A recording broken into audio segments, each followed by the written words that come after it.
During Holy Week in Guatemala, the eyes don't simply see color, they feel intention. The air carries incense, faith, and expectation, as if Guatemala itself were holding its breath. Antigua Guatemala wakes before sunrise, and every street seems to know it will soon become an altar. This is not an exaggeration or a poetic trick. It is the largest Holy Week on the planet. Recognized by UNESCO, this religious tradition doesn't explain itself. It confronts you, and quietly, almost gently.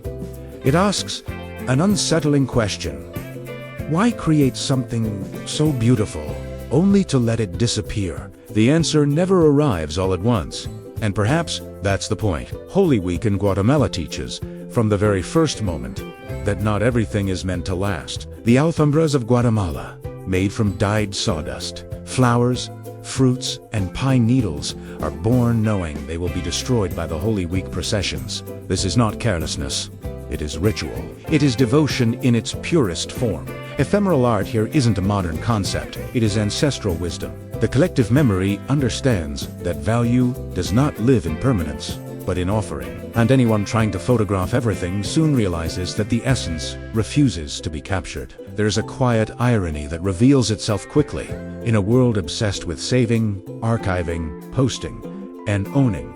Holy Week in Antigua, Guatemala proposes the opposite. The question here is not, how do I preserve this, but how do I give it away? Every sawdust carpet is created with the full awareness that it will be stepped on by the Andes, carried by the Kuk, meaning lives in sacrifice, not applause. Spirituality expresses itself through radical detachment, and yes, this idea unsettles the modern mind more than it expects. Some assume they are witnessing a beautifully staged Catholic ritual. Nothing more. Guatemala smiles politely at that assumption. What unfolds is something far deeper. A living tradition shaped by religious syncretism and the Mayan worldview. Mayan culture never understood time as linear. It was always cyclical.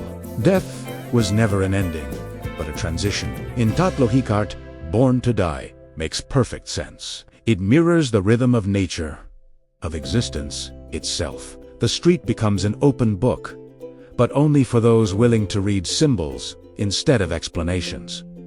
Here, observation matters more than interpretation. Stand still when the procession passes. Watch the measured steps, the immense weight of the enders, the concentrated faces of the community. This is identity without speeches. Cultural heritage reveals itself not inside museums, but in motion. Tradition breathes, sounds, and moves forward. Silence becomes heavier than words. Faith stops being an idea and becomes a physical experience that parses inches away from your body. There is something profoundly human in the act of creating with the intention of losing. Penitence does not live only in the bodies of the Cucuracos. It exists in the conscious acceptance of every detail of Holy Week in Guatemala seems to whisper the same truth. Control is an illusion. Devotion does not promise comfort, it offers meaning. Ephemeral art teaches lessons that entire libraries struggle to explain. And slowly, without resistance, it invites you to reconsider how tightly you hold onto your own creations. That is, when the internal narrative begins to shift. Because it becomes clear that this is not merely an event on a calendar. What pulses through the streets of Antigua, Guatemala, is alive. It organizes itself, renews itself, and survives across centuries. Each procession feels like the visible surface of something far deeper. Almost without noticing, the question changes. What kind of living structure sustains this tradition, generation after generation? At some point, the mind tries to simplify what it is seeing. It wants to label it as religion, tourism, or folklore, neat boxers, easy explanations. But Holy Week in Guatemala refuses all of them. It is not just faith on display, not a show designed for visitors, not a frozen tradition repeating itself. What unfolds in Antigua, Guatemala behaves like a living organism. It grows, adapts, breathes, and responds to the people who sustain it. You don't attend it, you enter it. And once inside, you realize it has its own pulse. Religion alone cannot explain why entire neighborhoods reorganize their lives around this moment. Tourism cannot explain the discipline, the silence, the physical exhaustion willingly embraced. Folklore cannot explain the emotional weight carried by each procession. Holy Week in Guatemala operates on another level. It is collective art, created by thousands of hands, working towards something they will never own. It is an urban ritual, where the city itself becomes a sacred body. Streets are not paths, they are veins through which memory flows. There is an unspoken manifesto written into every movement. Here, the street becomes an altar. The people become artists without signatures, and time itself turns into sacrifice. Hours of preparation vanish in minutes as the processions pass. No one protests, no one roos. This is a culture that understands slowness as devotion. In a world addicted to speed, Holy Week in Antigua, Guatemala teaches patience as a spiritual discipline. The reward is not efficiency, but meaning. This living system survives because memory is not stored, it is practiced. Knowledge passes from hands to hands, from bodies to bodies. Children grow up watching, then assisting, then carrying responsibility. There are no manuals, only example. If someone wants to learn how to honor tradition, the advice is simple. Show up consistently. Watch how elders prepare the alfombras of Guatemala. Listen more than you speak. Participate before you analyze. That is how living knowledge works. What makes this organism resilient is that it belongs to the community, not to institutions. Faith here is not outsourced. Devotion is not delegated. Every sawdust carpet, every candle, every step of the procession is a small act of responsibility. Cultural heritage becomes something you do, not something you admire from afar. That is why Holy Week in Guatemala survives wars, earthquakes, and time itself. It adapts without losing its soul. There is also humor hidden beneath the solemnity, a quiet understanding among those involved. Someone will joke softly while working through the night, hands stained with color, eyes heavy with fatigue. Laughter doesn't break the ritual, it humanizes it. This is spirituality, with dirt under the fingernails. Sacredness without distance, and somehow that makes the silence during the processions even heavier, more meaningful. Once this becomes clear, another realization emerges naturally. A living organism needs guardians, structures, and invisible architects to survive centuries. It cannot exist on emotion alone. Something or someone has been quietly holding the framework together, generation after generation, and that question lingers, almost demanding attention. Who are the keepers of this time? Long before the cross arrived, time already had a rhythm here. In the ancestral imagination of Guatemala, time was not a straight line moving forward, it was a circle, patient and precise. Life folded into death, death opened into rebirth. Nothing truly ended, it transformed. This Mayan worldview shaped how people understood existence itself. To live was to participate in cycles larger than the individual, and when Holy Week in Guatemala unfolds today, that ancient logic still breathes beneath every step. Anticipation, death was never feared as an interruption. It was a passage, a necessary movement in the great balance of the world. Colors, smoke, flowers, and ritual processions already existed long before Christian imagery arrived. Copal resin burned to speak with the invisible. Paths were walked, not to arrive somewhere, but to honor the act of walking itself. The body understood what the mind did not need to explain. Ritual was not performance, it was alignment with the universe. Then came the 16th century, and with it, rupture. The cross arrived not as invitation, but as imposition. Catholicism was enforced through symbolic and cultural violence. Languages were silenced, temples replaced, meanings rewritten. Yet something subtle happened beneath the surface. Faith did not disappear. It adapted. Resistance did not shout. Eat, whispered. The old world view bent without breaking, waiting patiently inside the new forms. What emerged was not replacement, but translation. Christ was reinterpreted through ancestral eyes. The Christian cross met the cosmic Mayan cross, where directions, elements, and balance converged. European-style processions merged with ancient palanquins, once used to carry sacred symbols. What looks uniform on the surface reveals layers upon closer observation. Religious syncretism here is not confusion. It is intelligence. Survival through meaning. This is why Holy Week in Guatemala feels older than history books suggest. Beneath the Baroque sculptures and Christian narratives, another language speaks, one that understands sacrifice as reciprocity, silence as power, and ritual as dialogue with time. The people did not abandon their spirituality. They disguised it, protected it, and allowed it to evolve. Faith was never erased. It was translated. There is a lesson here for anyone navigating change. When systems impose themselves, wisdom survives by adapting, not by hardening. If someone wants to understand resilience, they could start by studying cultures that learned how to bend meaning without losing essence. Reading about Mayan cosmology, observing how symbols overlap, noticing what persists beneath the surface, these are exercises in seeing beyond appearances. The deepest truths rarely announce themselves. That layered faith explains why Holy Week in Guatemala does not feel borrowed or artificial.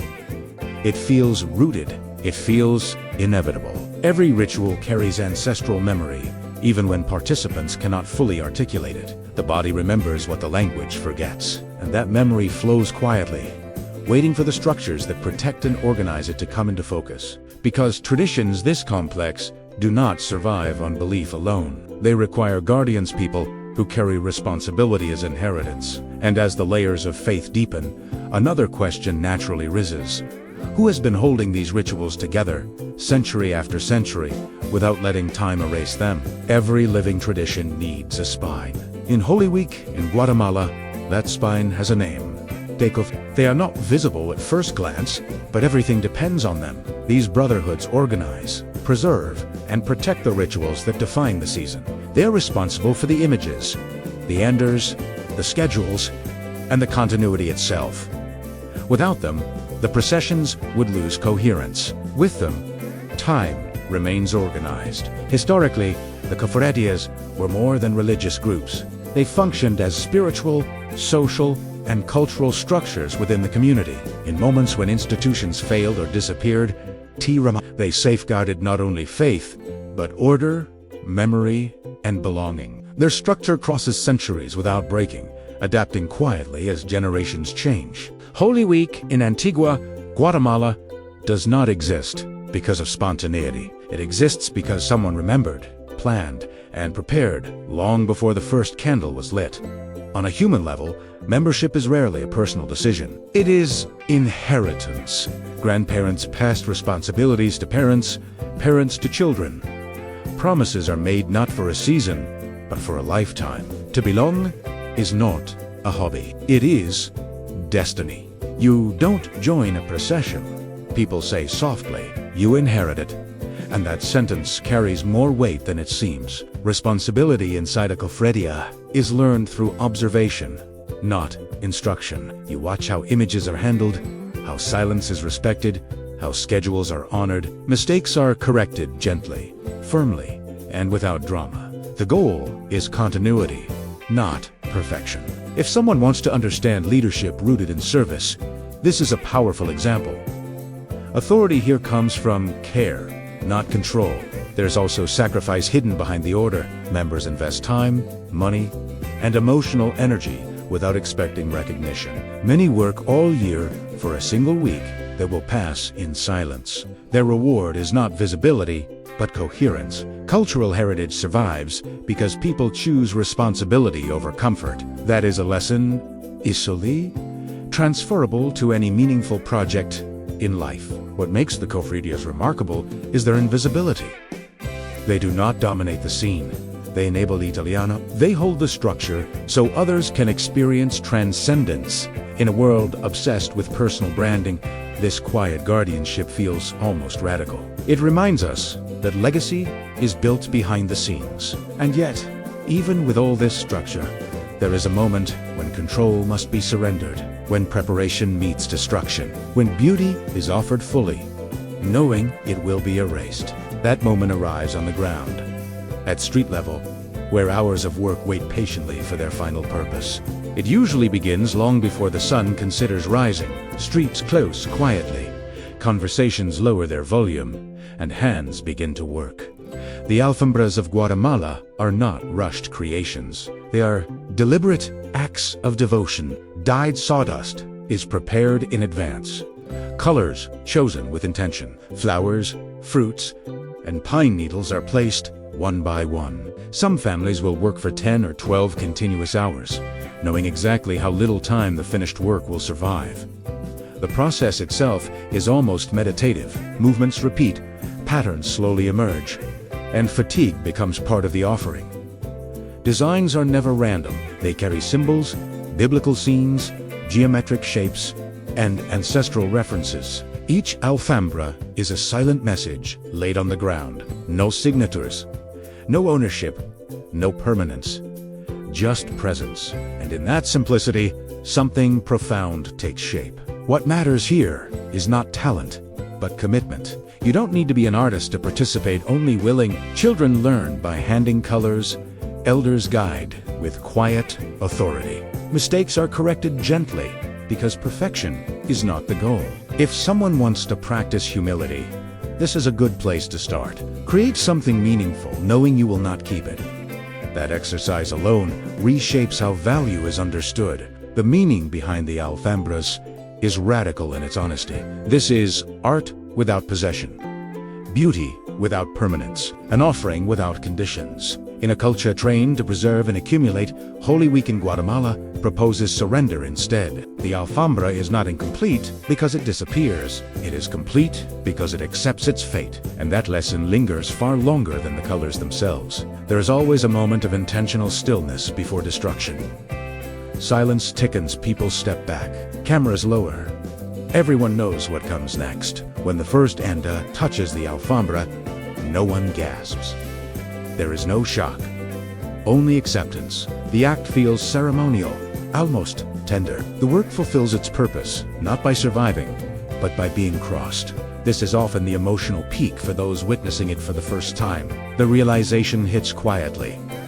The greatest artwork here is the one that agrees to die. Guatemala does not celebrate endurance, it honors offering. And once that truth settles in, it becomes impossible to look at creativity the same way again. But the ground does not remain empty for long. As the colors vanish beneath heavy footsteps, attention lifts upward. What replaces the alfombra is not absence, but weight, immense, moving, breathing weight. And with it, bodies begin to pray through effort, pain, and rhythm. When the andas appear, the atmosphere changes immediately. The air feels heavier, not only from incense, but from expectation. These massive platforms, some weighing close to a ton, carry Baroque sculptures carved centuries ago. They are not relics locked behind glass. They are masterpieces in motion. Holy Week in Guatemala turns art into a living burden, and movement itself becomes an act of reverence. Beneath the andas walk the cucurecos,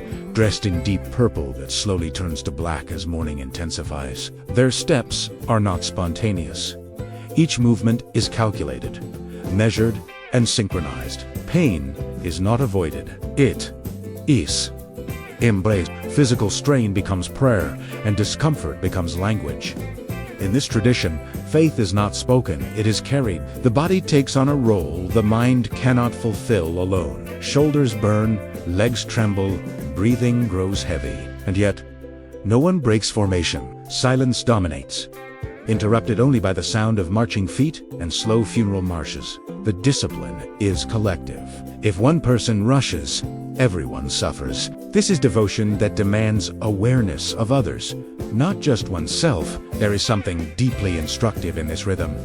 It teaches responsibility through embodiment. If someone wants to understand commitment beyond words, they should observe how cucurucos prepare their bodies months in advance. Some train physically, others fast or maintain personal vows. The ritual extends far beyond the procession itself. Preparation is part of prayer. Sound plays its own role in shaping the experience. Brass instruments release slow, mournful notes that linger in the air.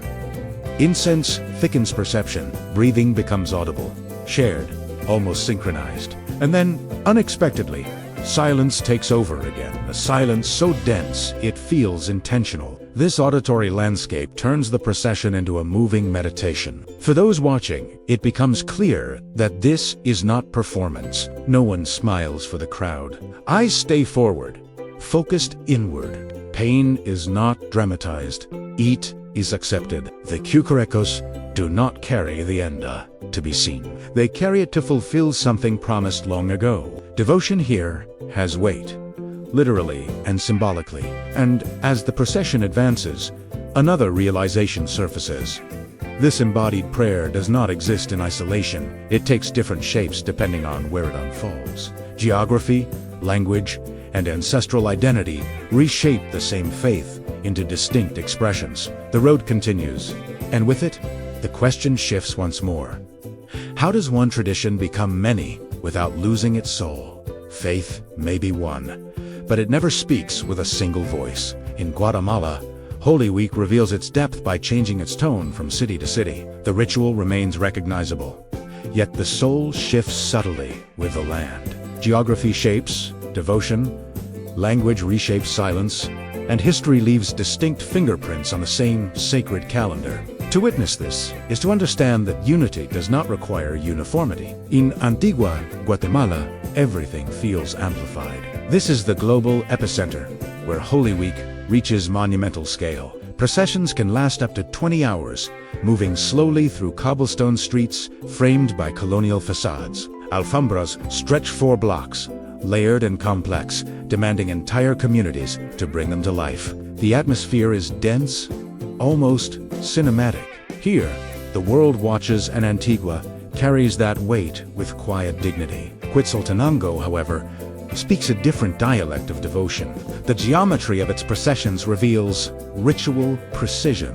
Movements form crosses, patterns repeat with near mathematical discipline. The Quiche identity remains vibrant, not symbolic.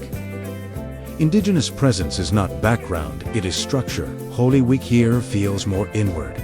More miasu. It teaches that faith can be strong without spectacle, profound without excess. Then there is Chichicastenango, where layers refuse to separate. Church steps double as altars for both Christian images and active Mayan rituals. Copel burns beside saints, prayers overlap without conflict. The boundary between traditions dissolves naturally. This is not fusion for aesthetics. It is coexistence born from ancestral continuity. Here, syncretism is lived, not explained. What unites these cities is not choreography, scale, or style. It is intention. Each community expresses devotion through its own cultural grammar. This is a powerful reminder for anyone navigating identity. You don't need to abandon your language to share meaning. You don't need sameness to belong. Faith, like culture, survives by adapting to the people who carry it. There is a practical lesson hidden here. If someone wants to communicate deeply, whether through art, leadership, or teaching, they must learn to speak in multiple registers. Observe how each city honors the same ritual differently. Adaptation is not dilution, it is respect. The message remains intact because it listens before it speaks. As these 3 cities echo the same calendar through distinct souls, another dimension quietly emerges. Faith here does not stop at sight, sound, or movement. It reaches the senses in an unexpected way through taste, and soon, the question is no longer how belief is seen, but how it is consumed. In Guatemala, faith does not stop at the eyes or the body, it reaches the palate. During Holy Week, the kitchen becomes an extension of the altar. Food follows the sacred calendar with discipline and meaning. Certain flavors appear only at this time of year, and their absence outside it is intentional. Eating becomes remembrance. Taste becomes ritual. These are not casual meals.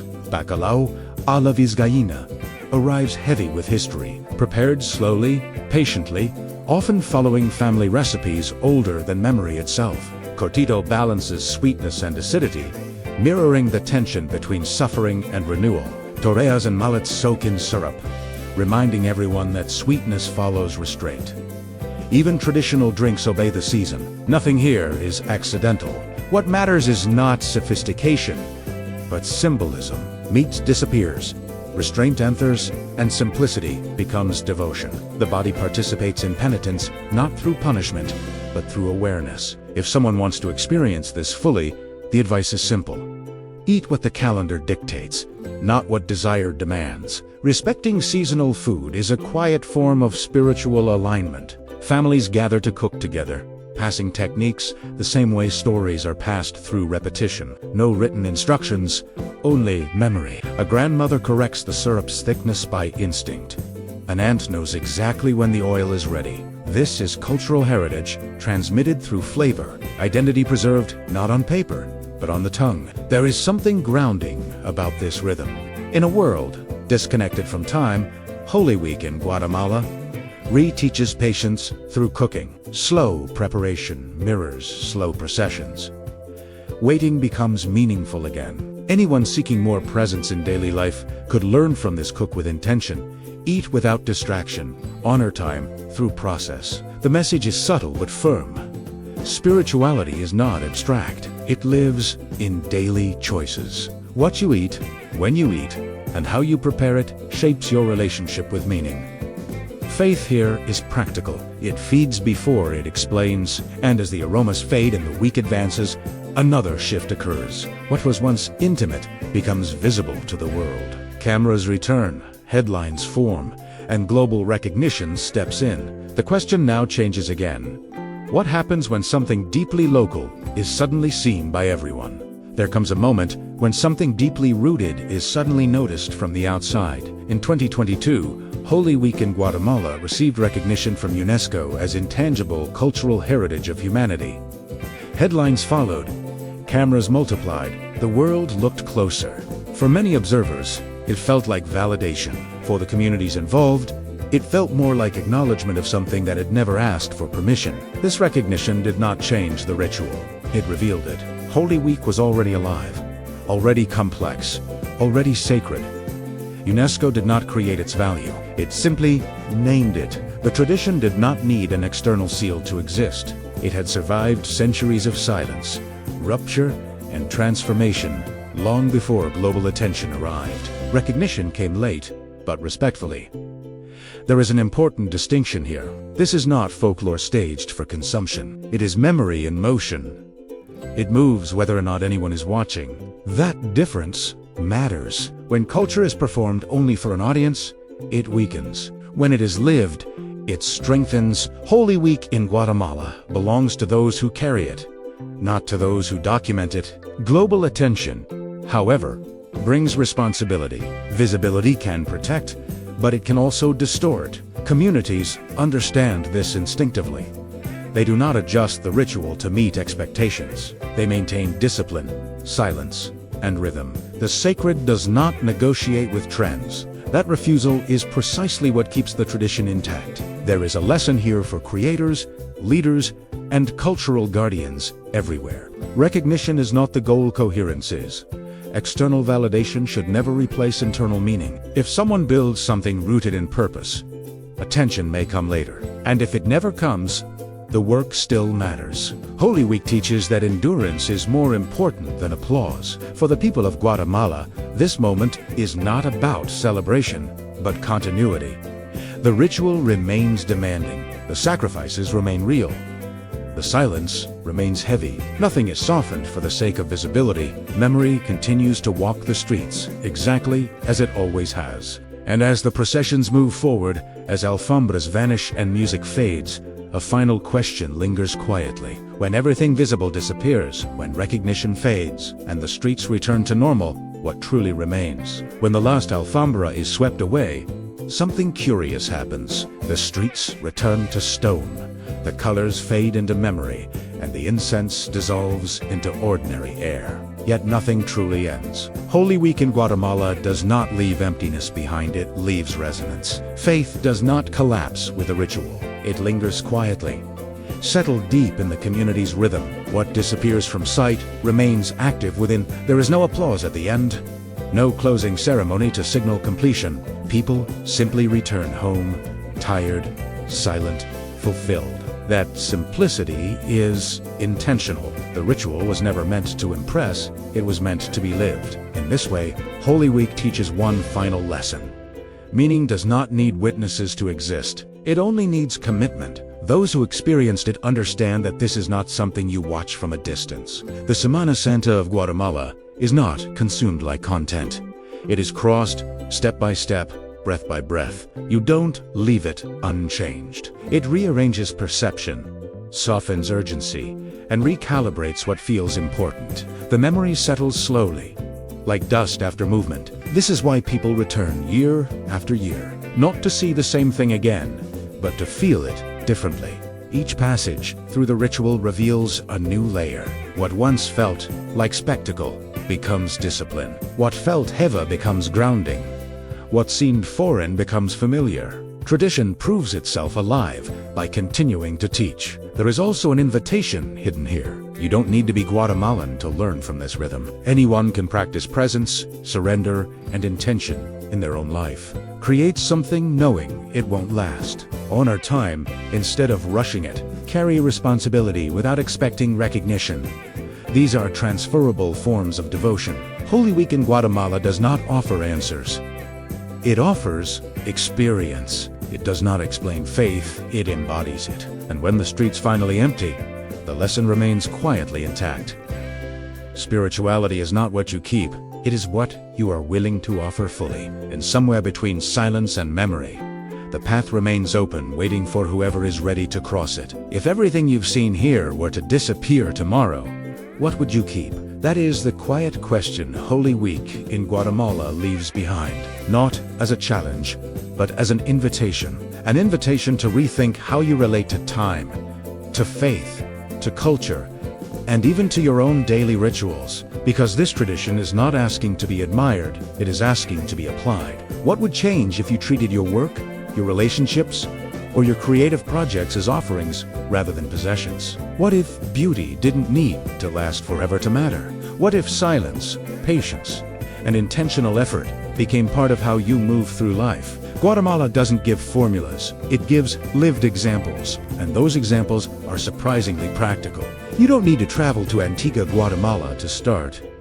You can honor time by slowing down. You can practice presence by doing one thing fully, without distraction. You can respect tradition by learning where you come from and passing it forward with care. These are small acts, but they build meaning the same way the alfombras are built grain by grain. So here's the real question.